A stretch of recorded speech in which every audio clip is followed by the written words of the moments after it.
What's up, everybody? Jason Frausto for TennisUnleashed.net, and welcome to part one of our 2021 French Open match analysis between Novak Djokovic and Rafael Nadal. To find out exactly how Djokovic beat Nadal on clay, stay tuned because it's coming up next.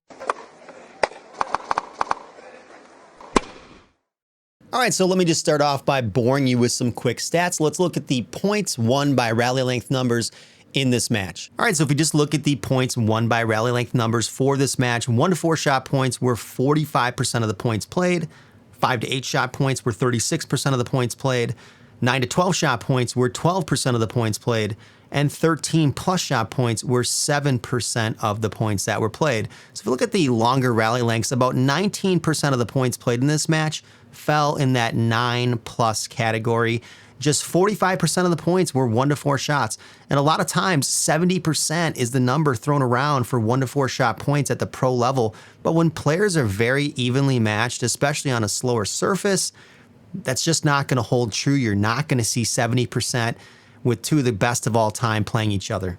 All right, so we have the first point here. What I'm going to do is let the point play one time, and then after that, I'll break it down. So let's watch the point here.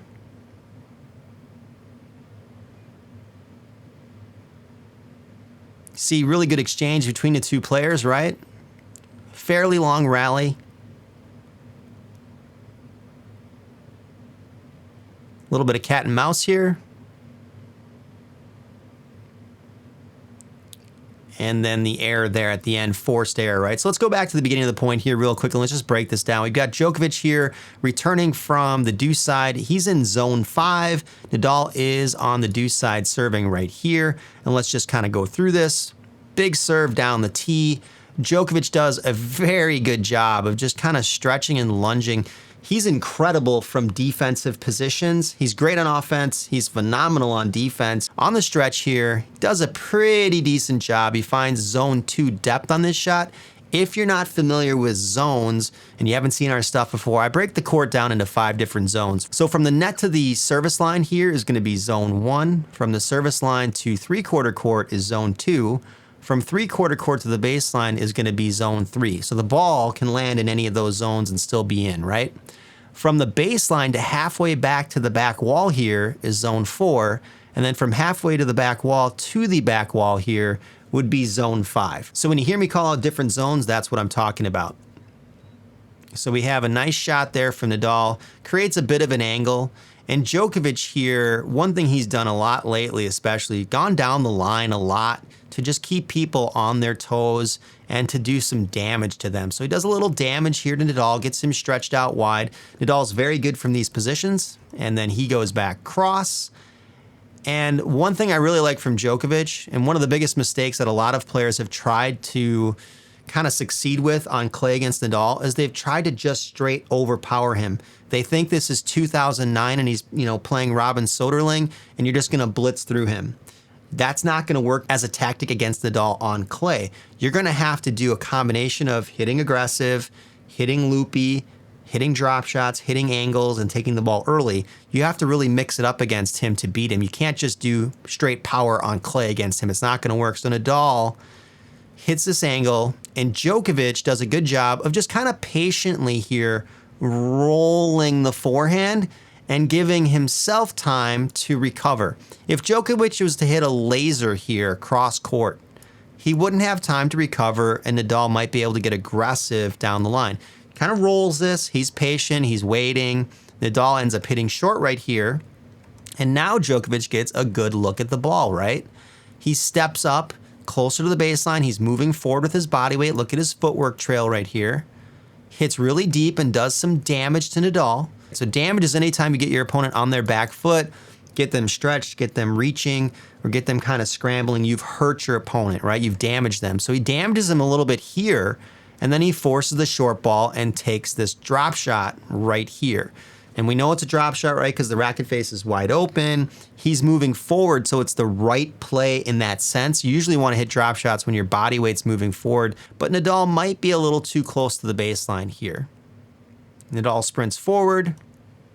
The cat and mouse exchanges in this match were mostly won by Nadal, but Djokovic's goal to me was really to try to take Nadal's legs. And you can see he does it again there, right? So I've just drop shotted you. I've made you move a ton. Now I'm popping this lob over your head, and I'm forcing you to hit a crazy forehand that you're hitting really well to try to win this point, and you end up winning the point by forcing me into an error. But if you look at the amount of footwork that was done here, Djokovic moved about 133 feet and Nadal around 165. But one of Djokovic's main tactics he used in this match was he wanted to take Nadal's legs away from him and get those legs fatigued early on. This is 15-all in the first set. So he's definitely using the opportunity to try to do that. Let's move on to the second point now and look at another example. I'm just going to let this one play again. We've got Nadal on the far side serving, Djokovic here on the near side in zone 4. Pretty good return off that second serve. They're trading back and forth again. And again, we're in the first game of the first set. We're at 40-all. And Djokovic here is really trying to establish that he's going to make him work early on with just a lot of different types of movement. And we can see Djokovic ends up popping that overhead long, right? Obviously didn't want to do that and lose that point. But let's go back to the beginning here real quick. Returning here from the near side in zone 4. We've got a second serve, very clearly a second serve. Djokovic moves in to try to take some time from Nadal, right? Pressure him. And he gets Nadal in the first ball, backing up, and that's pretty much a zone 3 return, probably back a zone 2 from Djokovic, but gets Nadal on the back foot, right? Gets him lifting with that big forehand, and Nadal takes him, and he's like, I'm going to take you wide right away, and I'm going to try to take it to your backhand and force you to hit something shorter. But Djokovic, so good on this backhand. Let's see what happens there. He hits shorter, but he hits it with enough pace where Nadal is kind of scrambling. If you look at his body position, right? Nadal really isn't set comfortably here. He's reaching for that ball, and he's not really able to attack it the way that he would want to if Djokovic had hit it softer and it just sat up. So he changes direction, but Djokovic, he's there in plenty of time. He's not bothered by this, and he hits that spinny forehand. He doesn't hit the laser. He just kind of positions Nadal. And again, he's got Nadal on his back foot, kind of scrambling here. Short backhand from Nadal. And Djokovic, look at his footwork pattern. He's moving up because he knows he can take this and attack this and try to take this early and try to take Nadal's time. He does that, and he hits well inside the single sideline. So if you're looking at this and you've never seen this before, you've never seen our videos before, I like to use big and small targets when I do all my match analysis. So any of these green dots are considered to be big targets, okay? Anything that would land in the red areas over here would be small targets. Big targets are 2 or more feet inside the single sideline. So small targets are 2 or less feet from the single sideline. So all these green dots are all big targets. They're very safe plays. Forces Nadal on defense here with this loopy hook right off the back foot. Gets the short ball and takes the drop shot again. Now, I'd say on this point, this is a better opportunity here to drop because he had Nadal pretty far back here in zone 5, deepest part of the court, and he tries to take the drop. The thing is Nadal is so good, he's reading it, and you can see Nadal is already moving forward with his body like this. So he already sees it coming, and he's jab stepping forward like this, and he's already moving in. So he's got great anticipation, right? And Djokovic drops. Nadal scrambles up again, and we're still in the first game in the first set. And then we again, drop shot lob. I'm going to take your legs from you as quickly as I can in this match and take away one of your biggest strengths. Great save from Nadal, and then Djokovic blows an easy overhead. But again, who ran more in this match? Djokovic 178 feet in this point, Nadal 191. So he's working his legs, making him move in all sorts of different directions early on in this match. Let's move on to the third point now. And the reason I mentioned zones before too as well is because Nadal starts a lot of points back in zone 5. So if you're drop shotting him or you're hitting different things that make him move forward in the court, you're making him move a ton compared to Djokovic. If we look at the stats on the screen for a second, in this match, Nadal hit 34% of his shots from zone 5. Djokovic hit 18% of his shots from zone 5. So Djokovic isn't moving as much back and forth as Nadal is. So here we've got Nadal in zone 5. Let's see this point play out. Just let it roll. Great angle there. Nadal with an excellent get. and then the finish. So let's analyze this here real quick. This is another tactic that Djokovic used to try to take his legs, but he didn't do it till later in the match. So here we go. Nice serve down the tee. Good stretch on the return from Nadal. He does hit it short though, and this gives Djokovic a lot of opportunities. If you're a tennis player at any level, okay, and you have a good forehand, you can get aggressive down the line with this and hit it really hard. You can go cross court and hit this really hard. You have every option in the world that you want, or you can hit this short angle right here, no problem, or even set up for a drop shot from this position. So Nadal, he knows Djokovic has a ton of options, and he can see it's going cross court. Look at Nadal splitting to his right. Amazing read and anticipation. He doesn't know, though, if Djokovic is going to hit deep or if he's going to hit short. So Djokovic hits the angle here and hits it short in zone 1. So Nadal, from back in zone 5, we talked about being that far back. He's got to move forward and to his right. You're just working those legs, working those calves, working those quads and hips, just in so many different patterns. We saw in the first 2 points, right, he did drop shots to get him moving. Now, one of the problems with the drop shot, and I didn't tell you this yet, Djokovic only won 6 out of 19 of the drop shot points that he played in this match. And he was only 1 for 7 in the first set. So as far as winning the points, it was not an effective tactic. That's why I believe he used the drop shot early and then it wasn't successful as far as winning points. So he mixed in now this short hook forehand. Nadal is outside the alley hitting this. He still gets it. It's incredible. And he still puts it in zone 3 from that position. That's how tough it is to get a point from Rafael Nadal, okay? Outside the alley, still hits it deep. Djokovic, unbelievably intelligent. So watch Djokovic here. Heavy. How do we know that's a heavy forehand versus just a laser forehand that's low and flat? Well, look at the net clearance here. Look where that's crossing the net. And then 2, when it bounces, Nadal is hitting this above his shoulder and he's 6'1". So that ball is really high and heavy. So he goes behind Nadal, right? So he just worked his legs on this last ball. Now this next one, Nadal is going this way.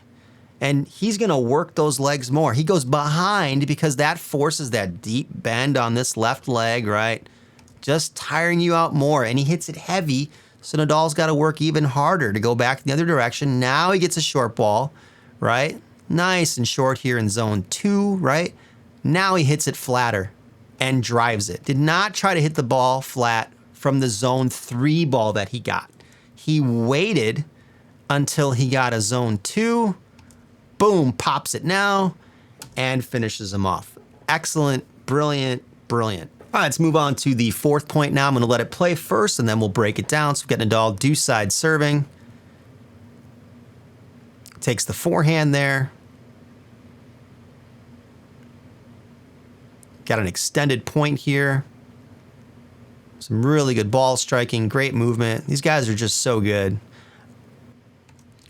All right, so let's break down the point now here from the beginning. We've got Nadal serving from the deuce side, Djokovic on the ad side, back in zone 5. This is incredible. Djokovic is freakish in these stretch positions. So he takes balls from the ad side. He's contacting this on the ad side of the court. And he still finds a way to hit it deep on the complete stretch against a great first serve there. It's an amazing first serve. And where does it land? Zone 3. And Djokovic stays back in zone 5 because he needs time, knowing that Nadal is going to probably get aggressive off this ball, right? Djokovic hit a weak ball, but it found depth. Nadal's got all day to load his body, to bend down, load up, with that rhythm in the legs and hit a laser. And he does that. A little bit short, but he rifles it. Nadal's anticipating that, okay, I've damaged you and moved you out wide. Textbook tennis, any coach anywhere is going to tell you if you're hurt from an outside position like this, if somebody damages you, you have to go cross court to try to force them back in so you have time to recover and la la la la. What does Djokovic do? The exact opposite. He takes it down the line to do counter damage and surprise Nadal, not give him what he's expecting, what he's anticipating, and he gets Nadal on his back foot, all uncomfortable back here. Look at, he's squinched up, he's off balance, he's done counter damage, which is incredible. It's so good, and that backhand allows him to do it. Nadal ends up hitting short right off that, okay? And now Djokovic is the one who can get aggressive here. And he does that. And he forces Nadal on the back foot again. Right here. Hits the angle. And Nadal does a fantastic, with that spin just kicks up, right? Look at how much Djokovic, he kind of rushes over here because he knows how much spin was on that forehand. And if that thing gets too wide, he's going to be done. So he really scrambled over here to get this, so it couldn't do that to him. And he intercepts this quickly right away. He's like, no way. And he takes it and he rifles it deep. Look at that. The only way for Djokovic to get back into this point from this shot was to hit big pace deep, and he found a way to do it. 99% of players on the tour even couldn't do that against that forehand. There's no way. They'd hit short or they'd hit something weak. So he rifles it, doesn't give Nadal the time to get aggressive here, okay? Nadal loops it and just moves Djokovic from end to end, right? It's like, okay, if I can't hit a winner here, I'm just gonna move you safely. And then Djokovic moves over, hooks the forehand, and he's like, okay, I've got a little time here. You're moving me, but I got some time. I'm gonna roll this. I'm not gonna hit a laser. I'm gonna roll it. I hit a laser on the last shot. I'm gonna roll this one, and I'm gonna position you outside the alley. And Nadal's got a couple options here off his back foot. He can go cross or he can go line. If he goes line, Djokovic might easily be able to hit a winner with his backhand. So he takes this cross and he hits a huge angle into the small target right here. Djokovic comes over. He feels like he's got plenty of time. And again, the tactic, right? Look at this angle. Hook angle forehand. It wasn't even a small target. It was really close right here, but not a small target. And then just puts him well outside the alley. And again, with that amount of angle, he forces him to move up and to his side, which again, different muscles, different movements, and he ends up making that air right there. He used the drop shots. He wasn't winning those points. He starts mixing in this short angle forehand, and he takes his legs that way, and he starts winning a lot of those points. All right, so that wraps it up for part one of our French Open match analysis between Djokovic and Nadal. If you found this video helpful or you feel like you learned something today, make sure you smash that like and subscribe button. I'm Jason Frausto for TennisUnleashed.net. We'll see you next time.